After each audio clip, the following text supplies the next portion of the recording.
So I've learned the hard way. I love people who love themselves, because ultimately you cannot love someone that doesn't love themselves. Self-love is the first love. And, we have a lot of people in our community who have pain and trauma.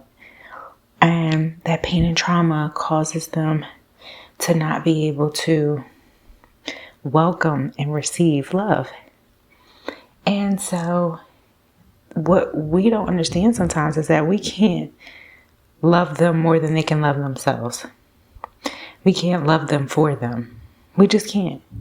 And it doesn't make sense for us to even try, Oftentimes we feel like, oh, well, this person is broken, and if I just keep loving them, they'll eventually get it. And it's like, no, that's not your job to love them. It's not your job to save them. It's their job to save themselves. It's their job to love themselves. And if they cannot do that, there's nothing of value that you'll ever get from that connection, because that connection is going to always be one-sided, empty. And you have people who love someone, fall in love with someone, and want them reciprocated back to them, but it doesn't get reciprocated back to them. And the reason why it doesn't get reciprocated back to them is because they don't love themselves. And so they can't give you something that they don't have. And I think that was important for us to understand. You can't love somebody more than they love themselves. They can't,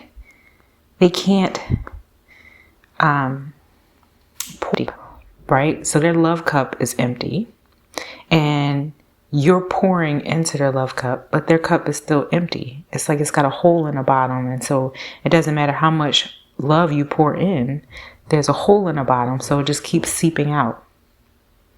And so what we have to understand is we go where love is being offered to us. We go where love is reciprocated to us.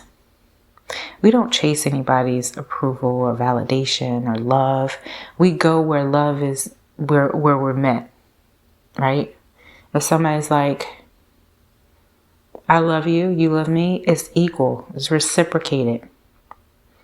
So what happens is when we are longing for these broken people, these toxic people, these unhealed people, we get nothing out of it. What do we get out of it? Nothing. Because they can't give you anything. They can't give you what they don't have. And so what happens is you keep on pouring and pouring and pouring love into their cup.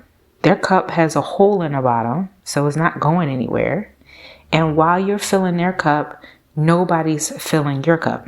So you're getting depleted and depleted and depleted as you pour love into them, pour energy into them, pour attention into them, because they're not reciprocating it back to you. And then you're wondering why you feel lack, limitation, loveless, because you're trying to get something from someone who doesn't have the capacity to give it to you. So now the question is, who has the capacity to love? Who has the capacity to love? So the person that has the capacity to love is the person who is fine all by themselves.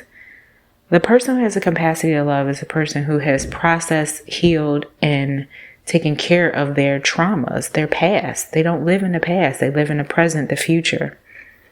That's the person who has the capacity to love, because what they notice and they see is that, hey, you know what? Those things may have happened in the past, but they're not happening to me right now. And right now I'm with you. And right now I'm going to enjoy my time with you. I'm not going to be in your presence and be thinking about somebody else. Somebody who has the capacity to love is present-minded and it enjoys the moment by moment. Not living for the past or the future, but can savor and enjoy the moment as it is. So, again, there are a lot of people in our community who don't have the capacity to love. because of past hurts and past pains are still attached to them. And their mind keeps going back to them. And, the work that we have to do is to release those attachments, release those old pains, past hurts and traumas, and just release and let them go. Like, yeah, I'm good. That's not me. That's not me anymore. That's not my life anymore. I don't invite that in my space. My space is clean and clear. We clean it out house. And that's when you are ready and prepared to move forward into a new, fresh, cleansed space. And you are opening yourself and allowing yourself to have an experience, allowing yourself to love again.